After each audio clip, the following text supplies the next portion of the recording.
Okay, when my dad gets back, I'm going to try and grab him, and we're going to go. There's one more farm. I went to a farm that I know they plowed their ground, and I know that they do conventional tillage. The problem is they didn't have the rain that we had down here. I drove 20 miles to the north, and it would have been a really good example because the slope is a little bit steeper, and there's a lot of no-till farming that goes on up there. And right next to the one farm is the guy that does the actual conventional plowing, moldboard plow, cultivator, and then roller harrow, and then he plants his crop. They didn't get the rain. It was kind of crazy. But anyway, there is a farm right down the road here that I can go to, and I'm going to try and grab that, and we'll go take a look at it. But that's not what we're doing right now. Right now, I've brought in the old Hardi Commander Plus. This sprayer is done. It's done. It's shot. We wore it out. This thing's been over thousands upon thousands upon thousands of acres. Tires are worn off of it. I was looking at buying tires to put those on. They were close to $2,000 a piece for the radial traction, the radial tire that goes on there. $2,000 a piece. There's $4,000. And the pump needs to be rebuilt, again, even though I've bought new parts for it. I do have good parts for it. I can probably get it going again. These pumps are great when they work, but they're a nightmare when they don't. So this one here was reaching nightmare status, so I just, opted to park it. Done. Not going to use it anymore. And I bought the other Hardi Navigator for $10,000. I think I got it for like $9,400 or something like that. Drove to Ohio, brought it back home. So for another probably $3,000 in that pump, you're like, you're looking at $7,000 just for those two pieces. And of course you have the everyday broken everything on these things. I have taken the nozzles already off of this sprayer. And yeah, but there's a lot of good parts on it, and that's what it's in here for. There's bits and pieces like these things here. These are all proprietary parts. The pipes, these pipes here, these plastic pipes, they come in 2, 3, 4, 5, and 6 sections, 6 body sections. This is 1, 2, 3, 4, 5. That one there is a 4, and I think I've already robbed that one. And on the other side, there's even more. There's a lid on this that I can take. There's strainers in here that I can take. There's T-bodies and things like that I can take. These little strainers here, I need that for the other one. This is actually a T-jet that I made work for that one because the Hardi one was no good. There are things that I absolutely love about Hardi sprayers, and there are things that I absolutely dislike about Hardi sprayers. The one thing I like about Hardi sprayers is they are rugged. They do work well. Functionality, they're generally functioning, very well functioning sprayers. I use foam markers on this one and the big one. Probably going to be doing away with that in this year. I'm looking at getting a different GPS system, whether it's the T-Jet sells a system that I can use on this, or just for spraying, or I can do something like John Deere's Green Star and just do away with that altogether, have auto steer and everything. So that's more than likely what I'm going to do. There's valve bodies on here that need hydraulic valve bodies. There's hydraulic lines that can come off. But all these little bits and pieces here, these things here, these are all proprietary Hardi parts, and they are generally very, very expensive. They are very, very expensive. Not generally. They are very, very expensive. So all the parts that I have on this, I can keep the 2 Hardi Navigator sprayers going probably for the next couple of years with just the parts that I will take off of this one. The thing that I hate about Hardi is it's all proprietary. You can't put T-Jet anything on there. So I have found a company that sells the adapters to go from Hardi to T-Jet nozzles, because some of the T-Jet nozzles I really like, and I have T-Jet nozzles that I've never been able to use. They're up in the building, they're stainless steel. and to buy a whole nother set. I mean, I got $2,000-3,000 worth of those things, and to buy a whole nother set of them, excuse me, a whole nother set of them for this sprayer, or not this sprayer, the other sprayers, when I've already got them, they're gonna cost me like $18 a nozzle, whereas I can buy the adapter for $2.39.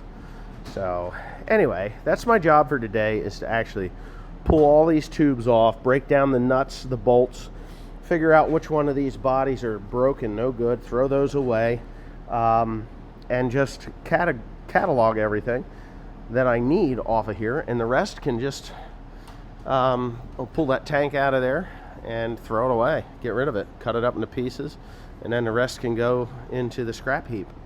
There's valve. There's another thing. Another thing I really dislike about Hardi sprayers.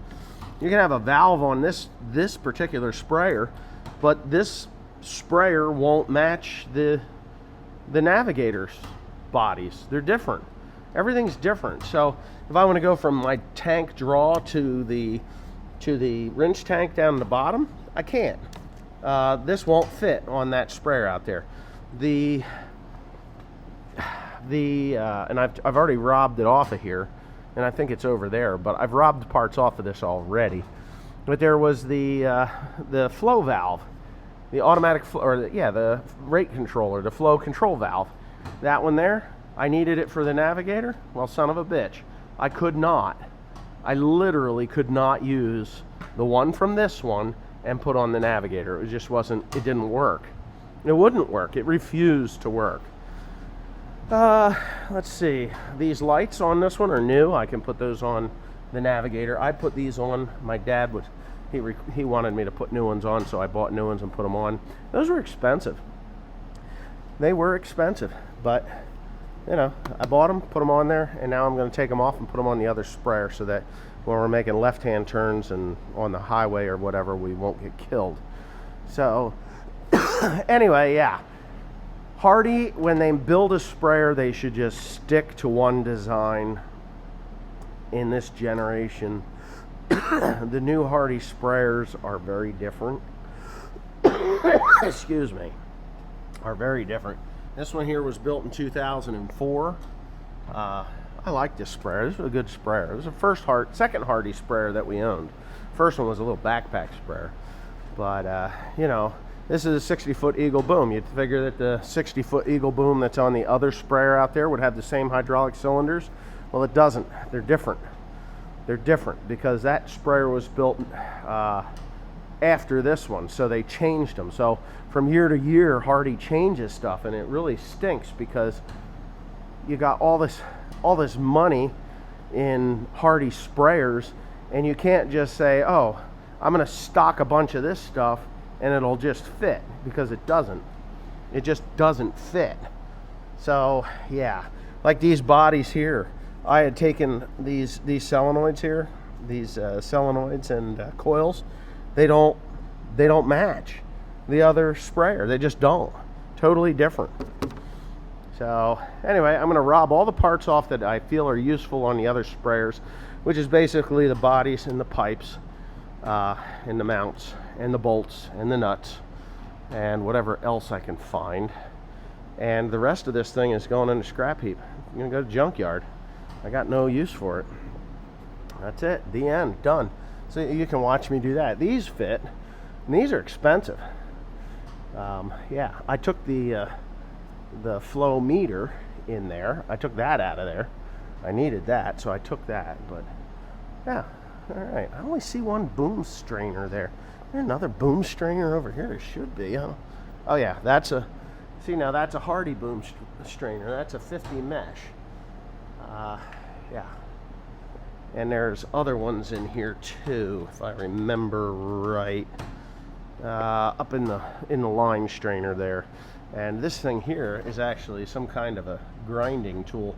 If you open that thing up, there's this like mortise and pestle thing, and it grinds up like if you were to get lime, or if you were to put in like ammonium sulfate in line, that would chew that up and then make it really fine so that it wouldn't plug everything up. But yeah, anyway, I'll shut up now.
All right, so you just watched me get my finger twanged.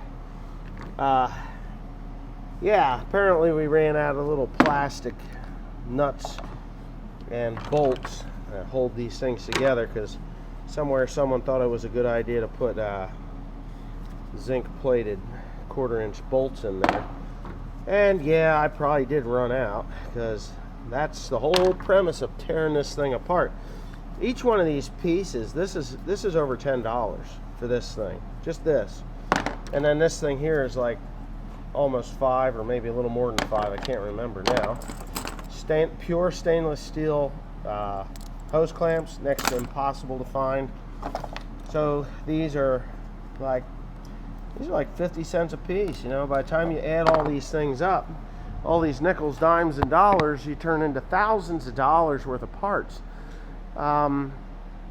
So yeah, so it's like 10, 20, 30, 40, 50, 60, 70, 80, you know, 90, 100, you know, it's like hundreds, it turns into thousands of dollars, each one of these things. So when I made the decision to break it down or replace it, it was a good decision, because it would have cost me more. And honestly, this tube here, this is hundreds of dollars, less the bodies, the nozzle bodies. And I'm going to talk about that in a little bit. I got to run into the toilet and then I'll come back out. And I'm going to talk about these nozzle bodies and what I've got. I'm going to show you those as well. All right, so I went looking for the T-jet parts. I found the bodies and I found the mounts and I found some nozzles. But the nozzles that I found were flood jets. Not at all what I'm looking for.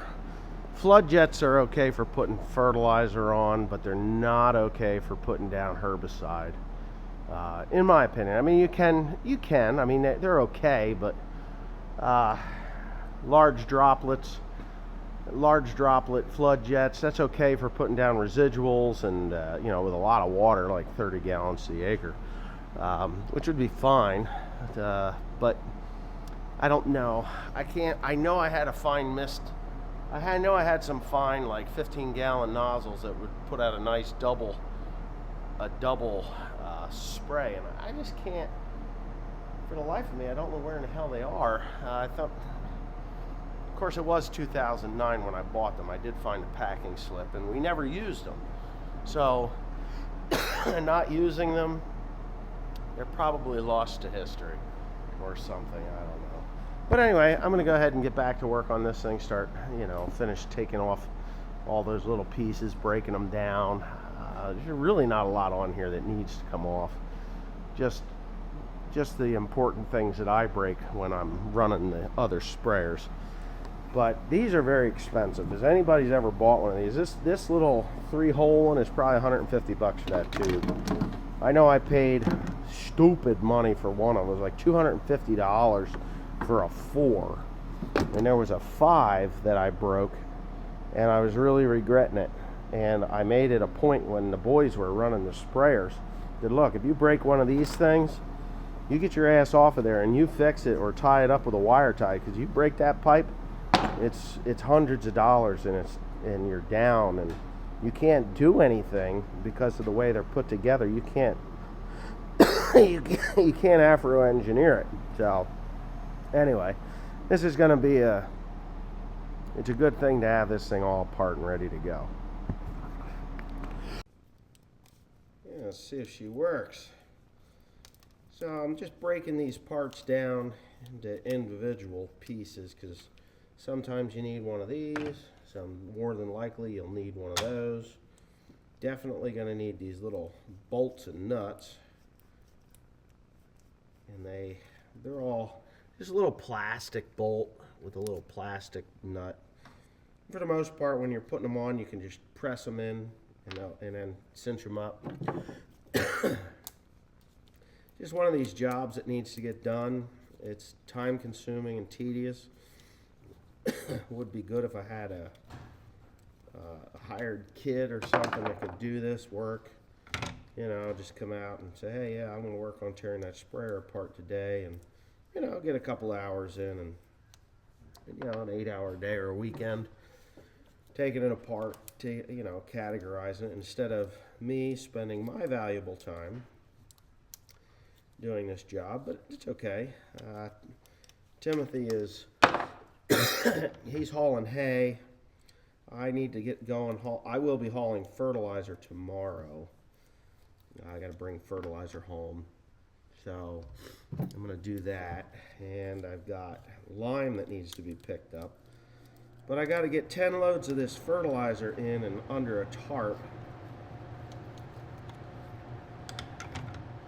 so that I can, spread it when it freezes or thaws out, or not freezes, but yeah, when it freezes or when it turns to a dries out a little bit. I mean, we've had nothing but wet weather. Nothing but wet weather this winter. It's not even ridiculous. It's beyond ridiculous how wet it is. But each one of these things, I mean, I forget what the hell they charged me for one of these things. I think I've probably got a slip over there, but just these 3 pieces, or 4 pieces here, I want to say there's like $20 right here, each one of these things. I know they're not cheap. I've spent so much money with these, and you need them when you need them. Here's something. There's a car coming up the road or something. But anyways, it's just better if they're tore apart and ready to go when I need them. So that's why I'm spending the time here. And I'm not feeling very good. Oops. I'm not feeling very good, so I'm just going to kind of relax here a little bit doing this job. And here's the other thing. I need to get this cough under control. These hose clamps that hold all this shooting match on, they're all stainless steel. It's very hard to find pure stainless steel ones. Usually you'll have a stainless steel clamp, but this little screw will be mild steel and they rot. And that just irks the hell out of me that they would do that. You go to a plumbing supply store and they say, oh, stainless steel hose clamps, and you buy them and they're not stainless steel hose clamps. They're mixed stainless and mild steel. The problem with that is they fight one another. They really do. I mean, stainless and mild steel, it's just not a good scenario. I'm so glad that I am doing this though, because in the spring, when you're putting down fertilizer on hay and grain and you're just trying to get everything just right, and then all of a sudden you have a failure and you're like, shit, I gotta go get parts, or do I have that part? And I just put a box of these things in my tractor. I have a bucket that I usually carry along with me. I'm gonna put a box of them in there, and I'll have them for when I'm working. And it's really expensive. You go to the Hardi place, or it was Binkley and Hurst. They changed the name. It sold out, but out in Richland. But you buy these things, and this is over $1 for this. And there's 40 of them there. Oh, this damn cough. I'm going to call him.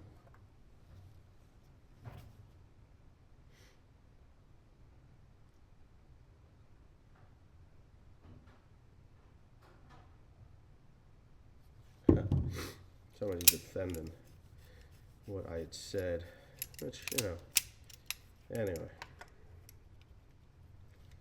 There it is.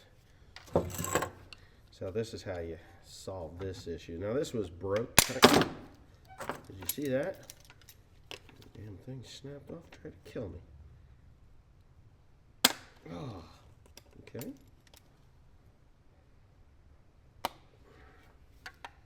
Let's see if we can get it off of there.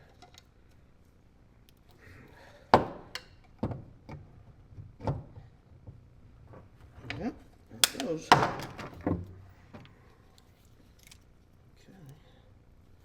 It actually was coming off. I thought it would just break it. I was hoping it would.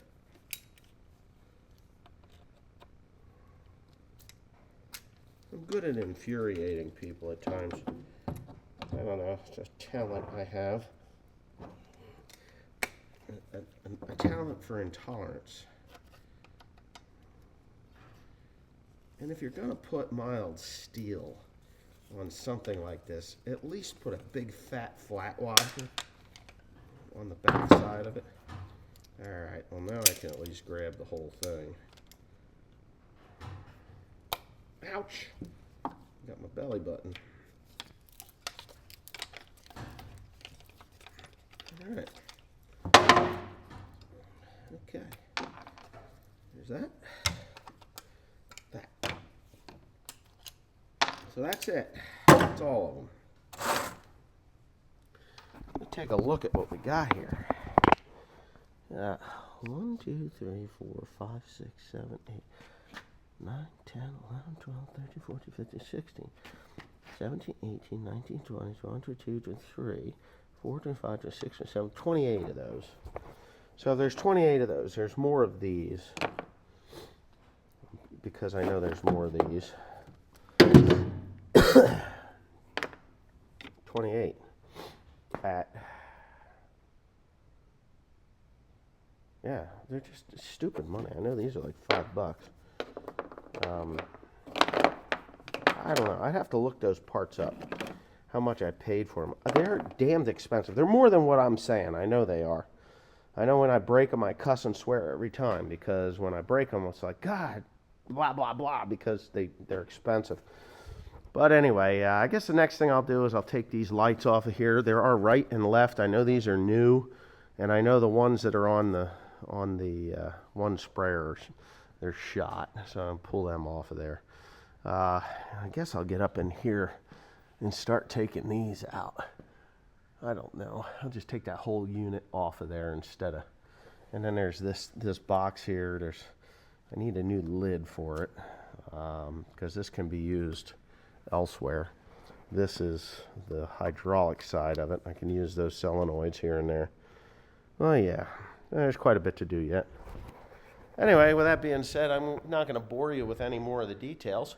Hope you enjoyed it, and this will be in here for just another few hours, and it'll be out the door, and I'll scrap it out some other time. I'm not going to do it right now. That pump, these are very expensive pumps. I should probably test it and see how it works. If it's any good, I'll save it. I know they're like, it's like $5,000 or $6,000 for that sucker. But, and I do have new parts in it, see? There's new parts in it, but a lot of new parts in it. New heads on there, too. I know I put new heads on some of it. But anyway, yeah, there it is. Hope you enjoyed the video.